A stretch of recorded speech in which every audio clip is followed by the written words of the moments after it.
candlestick yìí ó tóbi ju èyí tó wà lẹ́yìn ẹ̀ lọ, òun ni engulfing candlestick. Engulfing candlestick, candlestick tó tóbi ju èyí tó wà ní ẹ̀yìn ẹ̀ lọ. A dẹ̀ sọ fún wa wípé engulfing candlestick ó máa ń ní wicks. Ìyàtọ̀ tó wà nínú ẹ̀ pẹ̀lú marabuzo, òun máa ní wicks. Jẹ́ ká ṣàpẹẹrẹ ẹ̀ fún wa lẹ́ẹ̀kan sí kí ó tún lè yé wa. So eléyìí ni bearish engulfing. Eléyìí ni bearish engulfing. So ó máa ní wicks. Ó ní wicks lókè, ó ní wicks nísàlẹ̀. Bẹ́ẹ̀ náà ni bearish engulfing náà.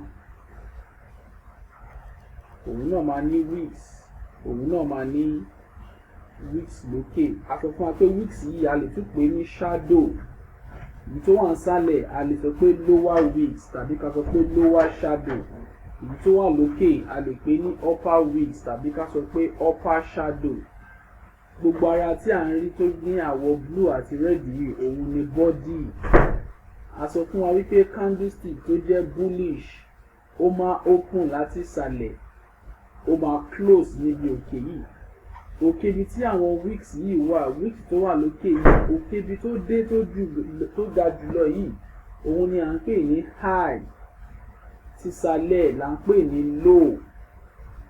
Fún bearish candle, high náà ló wà lókè náà, low náà ló wà nísàlẹ̀. Nǹkan tó yàtọ̀ ni pé ibi tí òun ti open àti ibi tó ti close. Bearish candlesticks òun open lókè, ó close nísàlẹ̀. Bullish candlestick òun open láti ìsàlẹ̀, ó ń lọ sókè. Torí pé ìgbà tí ọjà bá ń lọ sókè, ìgbà yẹn gangan là ní bullish. Tí ọjà bá ń lọ sísàlẹ̀, ìgbà yẹn gangan là ní bearish. Engulfing candle jẹ́ candlestick tó tóbi ju èyí tó wà lẹ́yìn ẹ̀ lọ. Tí candlestick ká sọ pé bíi bullish fún àpẹẹrẹ, tí kò bá tóbi ju èyí tó wà lẹ́yìn ẹ̀ lọ kò kí ń ṣe engulfing candle. Bearish candle tí kò bá tóbi ju èyí tó wà lẹ́yìn ẹ̀ lọ kò kí ń ṣe engulfing candle. Láti mọ engulfing candle ó gbọ́dọ̀ tóbi ju èyí tó wà ní ẹ̀yìn ẹ̀ lọ. Ṣé ó ń yé wa báyẹn?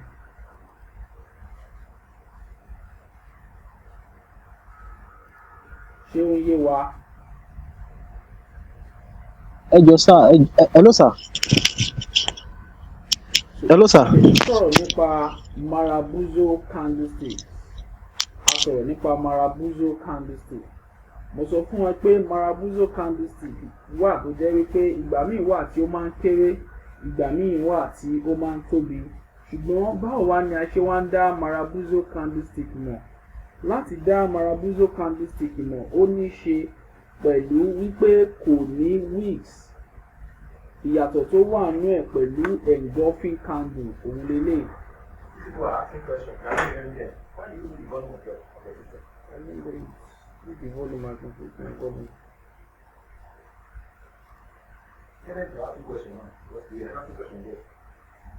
Hello? Ẹ jẹ́ ká mute microphone wa, ẹ jẹ́ ká unmute microphone wa tá bá ní ìbéèrè.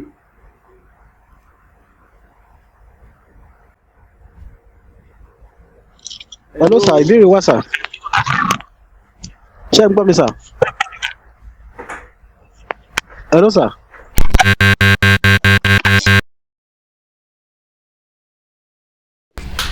Yeah, hello sir. Hello sà.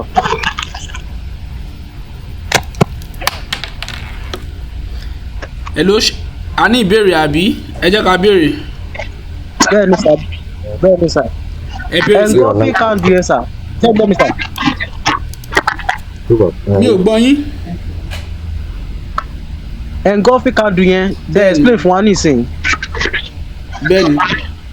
Engulfing iṣẹ́ lè ṣe àpẹẹrẹ ibi tí engulfing candle yẹn wà lójú chart sà. Mo fẹ́ kọ́kọ́ ṣe àwọn àlàyé yìí fún wa kí a tó wá máa wò ó lójú chart wa láti máa fi hàn wá, torí mo tún máa béèrè lọ́wọ́ wa náà wípé candlestick wo lélẹ̀ máa fẹ́ kẹ́ sọ fún mi kẹ́ lo Okay sir, okay kẹ́ sir. follow àlàyé tí mò ń ṣe, a sì máa wò ó lójú chart kò ní gbé bí a kàn máa yà á fún wa lásán, a máa wò ó lójú chart. Okay sir. Okay sir. Alright, so ṣùgbọ́n ṣe explanation yẹn ṣé ó ti yé yín? Explanation tí mo ṣe ṣàlàyé bullish engulfing àti bearish engulf ṣé ó yé yín? Bẹ́ẹ̀ni sir, bẹ́ẹ̀ni sir, bẹ́ẹ̀ni sir. So a ṣì máa wo àpẹẹrẹ lójú chart wa tí màá dẹ̀ béèrè lọ́wọ́ wa náà tẹ́ máa sọ fún mi irú candlestick tó jẹ́. Okay, ẹ jẹ́ ká tẹ̀síwájú. So now fún bullish marabuzo jẹ́ candlestick tí òun náà sọ fún wa wípé àwọn tí wọ́n ń rà wọ́n wà nínú ọjà tí àwa náà lè darapọ̀ mọ́ wọn láti rà. Mo dẹ̀ sọ fún wa pé marabuzo candle jẹ́ wípé òun ò kí máa ń ní wicks lókè àti nísàlẹ̀. Tí ó bá dẹ̀ máa ní wicks lókè tàbí nísàlẹ̀, wicks yìí ó máa ń kéré nígbà tá a ṣe marabuzo yìí. Mo fi àpẹẹrẹ oríṣiríṣi bí marabuzo ṣe lè rí. Ìmí wà tó yẹ pé ó kàn máa dá ní wicks lókè ni, ṣùgbọ́n wicks yẹn máa kéré. Ó máa kéré tó jẹ́ pé a ní rí tó bí eléyìí báyìí. Ṣé pé kò wá ní nísàlẹ̀? Eléyìí marabuzo candlestick ni. Eléyìí náà gbà míì wà tí a máa ní tó jẹ́ pé kò ní ní lókè kò dẹ̀ ní nísàlẹ̀. Marabuzo candlestick leléyìí náà. So eléyìí tá a bá ti rí báyìí tó jẹ́ color blue, chart tọ̀dọ̀ títí wa bí nígbà tá a bá bẹ̀rẹ̀ sí ní wo chart tọ̀dọ̀ títí wa ó lè jẹ́ color green ló wà ń bẹ̀.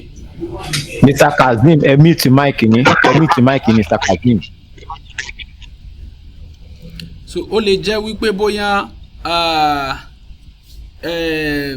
color green ló wà ní ojú chart títí wa, kó jẹ́ pé color red ni fún bearish, color green ni fún bullish.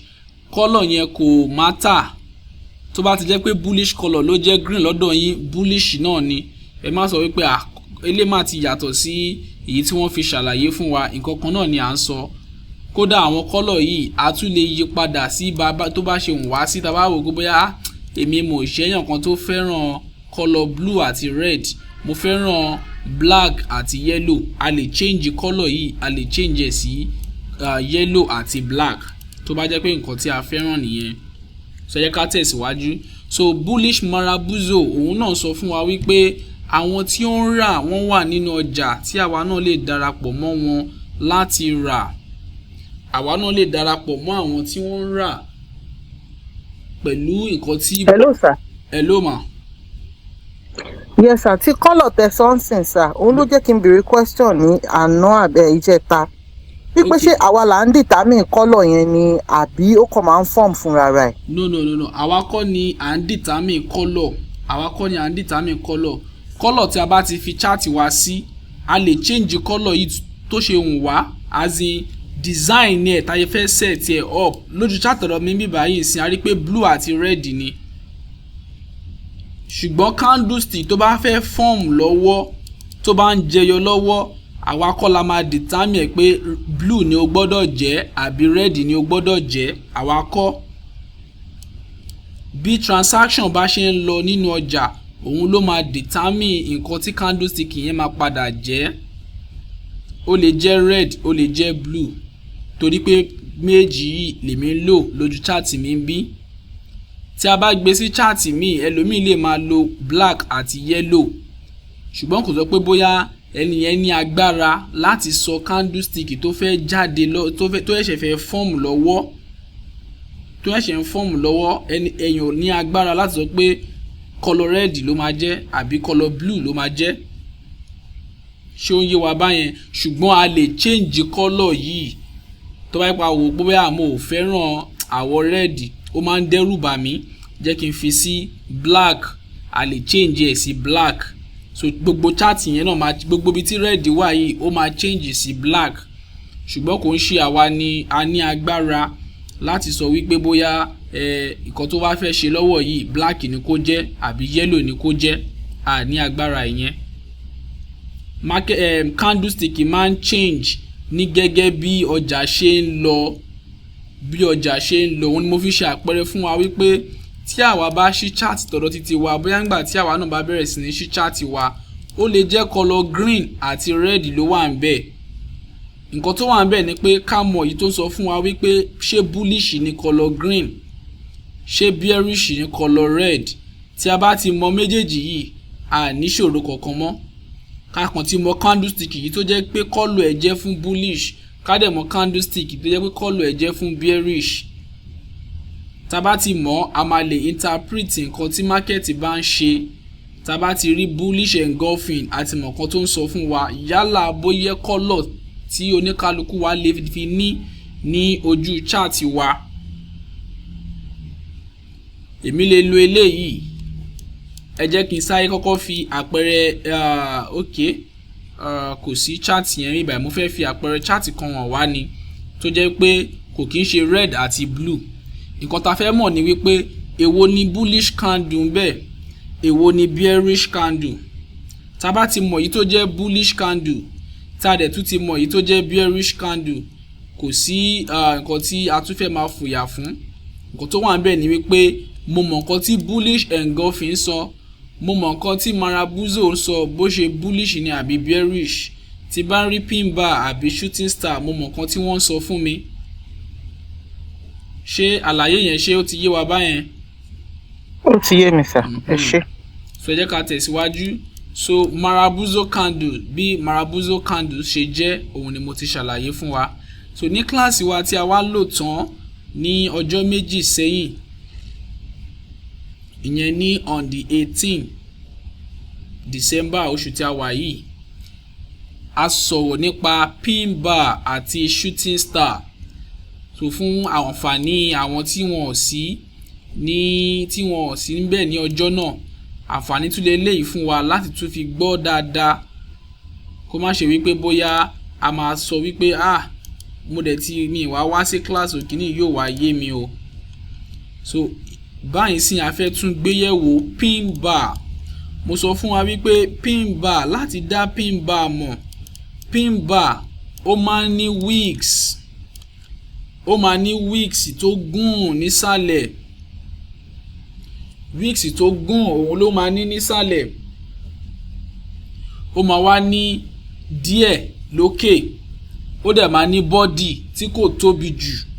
Ẹ rí pé body ẹ̀ kéré sí àwọn marabuzo àti engulfing. Body ẹ̀ kéré.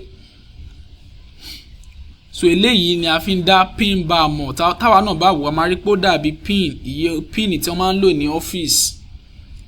A máa rí pé ó dàbí pin. Nǹkan tí a ṣe ń pè ní pin bar nìyẹn. Kí wá ni nǹkan tí pin bar yìí ń sọ fún wa tó fi jẹ́ pé bóyá rẹ̀ kéré náà, ṣé ká tún wá tẹ̀lé náà ni?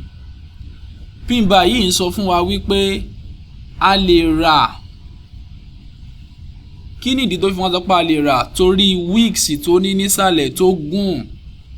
Ẹ má gbàgbé nígbà tá a kọ́ bẹ̀rẹ̀ candlestick, mo sọ fún wa wípé nǹkan tí a fi máa ń ní wicks òun ni wípé ọjà lọ sí ìsàlẹ̀ ibẹ̀ ni, bóyá yálà òkè ni wicks yẹn wà ní àbí ìsàlẹ̀. Ó túmọ̀ sí pé candlestick yìí nígbà tó ń fọ́ọ̀mù lọ́wọ́ ní time tó wà, ó fi ìgbà kan dé ibi ibẹ̀ yẹn. Ó túmọ̀ sí wípé candlestick yìí ó ti fi ìgbà kan ó ti fi dé ìsàlẹ̀. Nígbà tó open, ó fi ìgbà kan dé ìsàlẹ̀ yìí, tí àwọn tí wọ́n tà tí wọ́n tì í dé ìsàlẹ̀ yìí. Ṣùgbọ́n agbára wá láti ọ̀dọ̀ àwọn tí wọ́n fẹ́ rà. Wọ́n ṣe kí ni? Wọ́n ti candlestick yìí, wọ́n ti padà lọ sókè. Òun ni a fi ní wicks nísàlẹ̀. Nǹkan tó ṣẹlẹ̀ nìyẹn. Ó jẹ́ ká mọ̀ wípé agbára wá láti ọ̀dọ̀ wọn tí wọ́n fẹ́ rà. Nígbà tí candlestick yìí kọ́kọ́ ṣí, àwọn tí wọ́n ń tà wọ́n ní agbára, ṣùgbọ́n agbára wọn ò tó. Àwọn tí wọ́n fẹ́ rà wọ́n ní agbára jù wọ́n lọ. Agbára àwọn tí wọ́n fẹ́ rà ó borí àwọn tí wọ́n fẹ́ tà. Òun ni a ṣe ní wicks tó gùn nísàlẹ̀. Wicks yìí ló ní nǹkan tí ó sọ fún wa wípé a kàn déédéé ní wicks yìí lásán o. ó jẹ́ kí a mọ̀ wípé àwọn tí wọ́n fẹ́ rà wọ́n pọ̀ nínú ọjà yìí. Fún ìdí èyí àwa náà lè ṣe kí ni, a lè darapọ̀ mọ́ àwọn tí wọ́n fẹ́ rà. Mo dẹ̀ sọ fún wa wípé pin bar ó lè wà ní bullish colour, ó dẹ̀ tún lè wà ní bearish colour. Nǹkan tí a fẹ́ mọ̀ ni pé kí ni candlestick yìí, kí ni nǹkan tí ó sọ fún mi, kí ni nǹkan tí candlestick yìí, kí ni nǹkan tí ó sọ fún mi. Ṣùgbọ́n tá bá ń sọ̀rọ̀ nípa bullish engulfing àti bearish engulfing, òun ní ṣe pẹ̀lú colour o. A lè rí bearish engulfing yìí sin ká tó máa sọ pé àbí bullish ni, rárá. Eléyìí ti sọ fún wa kò dàbí eléyìí. Ẹ rí pé eléyìí ó wà ní àwọ̀ bearish, ṣùgbọ́n nǹkan tí ó sọ fún wa ni pé àwọn tí wọ́n ń rà wọ́n ní agbára ní àkókò